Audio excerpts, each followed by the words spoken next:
Bonjour à tous, chers citoyens fribourgeois. Je me présente, je suis Philippe Naoum et je suis candidat à la succession de Madame Garnier au Conseil d'État à la direction des institutions de l'agriculture et des forêts.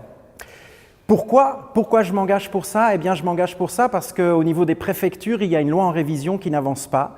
Et je pense qu'il est temps qu'on puisse donner les moyens aux préfets de travailler, de réaliser leurs tâches importantes et aussi de préciser quelles sont exactement leurs prérogatives.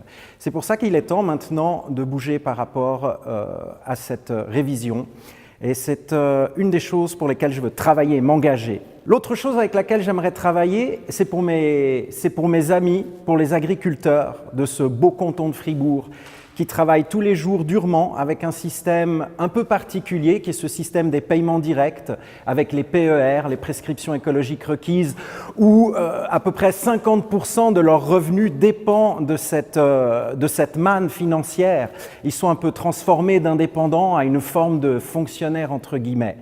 Et le problème, c'est que pour obtenir ces paiements directs, eh bien, ils sont soumis à des contrôles réguliers qui correspondent à des règles qui sont édictées tous les 4 ans par Berne, ces fameuses PER.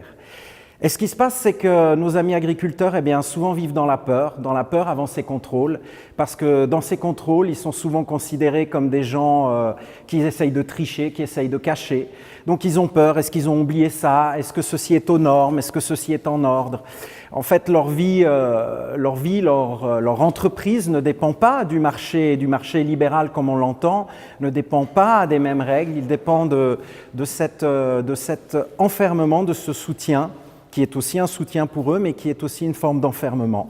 Et moi, j'aimerais vraiment travailler à assouplir ces contrôles, à reformer le personnel de la direction de l'agriculture qui s'occupe de ces contrôles pour avoir plutôt une approche sociale, une approche d'aide aux agriculteurs et pas une approche de sanction, ainsi que aussi regrouper tous les différents acteurs de ces contrôles, parce qu'il y a aussi des contrôles privés par rapport à des labels comme la production intégrée, regrouper tous ces groupes afin de peut-être faire un seul contrôle globalisé, ce qui éviterait d'avoir une multitude de contrôles sur les 4 ans pour l'agriculteur.